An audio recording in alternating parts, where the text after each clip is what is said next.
Hey there! So today we have another review, and this is actually quite relevant, or extremely relevant.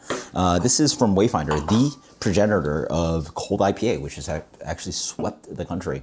Will this be a popular style like coming soon? I don't think so, but will it die as fast as brewed IPA? I don't think so either. So somewhere in between. So what is a cold IPA? From what I understand, this article's written about it. I think I've listened to maybe podcasts or so about it, but from what I understand, it's like their take on IPL. It really is IPL. For me, IPL really derives from, at least from what I understand, for like a decade into beer, is Jack's Abbey. Jack's Abbey was a lager-only brewery. So how do you only sell lager? Well, IPA craze was definitely a huge thing, 2012 to 2015. And they were making IPLs, which are basically just their take on IPA, just lager yeast and all that stuff.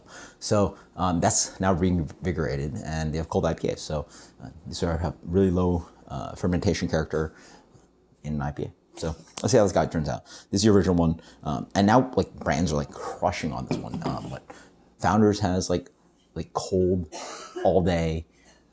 This cold Two Hearted, like for Bell's, everybody's doing it. So what a wonderful label, Wayfinder. Yeah, really cool. So, canned, oh wow, not that fresh. 3 months ago. Hopefully they took care of it at Belmont Station. So we'll see how this turns out.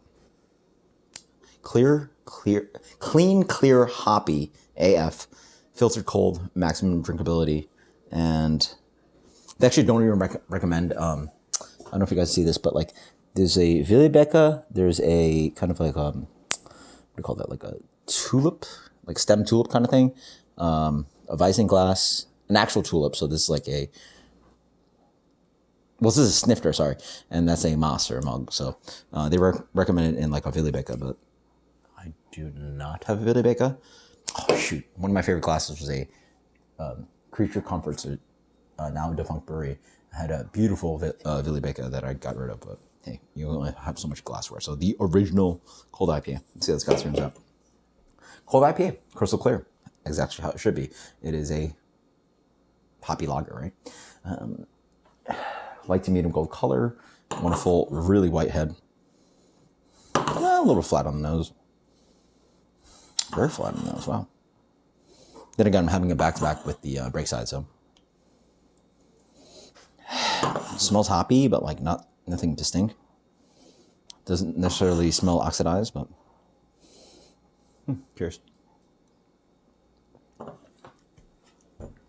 Yeah, okay. So it's not necessarily oxidized or anything wrong, but that's what it tastes like, right? It tastes like IPL, or people won't call it IPL. I think who's talking about it? I think Mitch Steele was talking about it from formerly of Stone, but apparently they try to differentiate the difference, but anyway, it's a lagered hoppy beer. 6.9, so at full strength of IPA.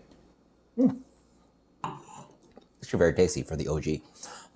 Never actually got to try Kim Sturdivant's brewed IPA from San Francisco. Yeah, that's what it should taste like.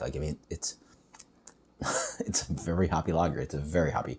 The fun thing about it is like nice and saturated. Has this nice kind of like hoppy flavor. What do we get? Similar to the break side. They're in that same vein. Lightly soily, green all day. A little bit soily, just like leafy, piney, in the fun way that polyphenol sort of attacks. Is it polyphenols that I'm getting? I don't think so. Might just be like, yeah, maybe, but just hop flavor. It's like saturated hop flavor. It's a saturated lager, I guess, right? Hop saturated lager. There are no fruity tones here. Yeah. At best, I could taste a little bit of like grapefruit zest, white grapefruit. The malt is very blank. The beer is actually so blank in the sense that it's like so clean that the booze the alcohol at 6.9 actually shows up a little bit. Just tasty, light, hoppy beer. It just tastes like an imperial It's so crisp though that like even like Hellesbach has like more malt character and like more going on. Like they're cocking and all stuff. Like this is such a light, skinny beer that sort of reminds you of like a Pils, but it's like bigger at like 7%, and then hoppy, like way hoppy with and with the American kind of hop notes to it versus like Pilsner. Quite nice. Yeah, I mean the best analogy I can give is this is an American Pilsner, an American Imperial Pilsner, but hopped all the way like past Pilsner to IPA. So okay, so it's a cross between Imperial American Pilsner and actual American IPA, if that makes any sense. And they don't really make that many like Imperial American Pilsners. And the last thing I remember was actually would be Dogfish Head, which did one of those like Imperial Pilsner. So 3 months in, really nice kind of hop saturation flavor. Just green, verdant, piney. Bitterness here is medium to medium plus, not intense, but just really clean, crisp interpretation of what IPA can be, right? It's like zero malt high behind. I think they actually use some rice in the recipe to like thin it down towards like what macro breweries do. Very delicious. I mean, that's a dangerous one. That's super, super dangerous. Very tasty. I mean, Fresher, I imagine, had more like hop aromatic to it, but sitting at a good place. 3 months in, still tasty. This Quite very solid. I mean, this is a dangerous one. I would just like be cautious about like trying to drink some of this. Like pints of this guy would be like just too clean. Like there's just not that much bitterness behind it, and then there's like no malt behind it either, because like, or not actually no malt, but like the rice, I think, or I believe there's malt rice in here. Do they say? They do not say. But from what I understand, there's rice in here, so really crisp and clean, and it's executed exactly what cold IPA.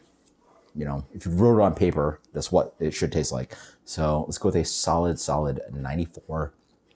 That is the cold IPA, the progenitor of the popular style now, from Wayfinder. Let me know what you guys think about it. Until next time, guys, cheers. Later.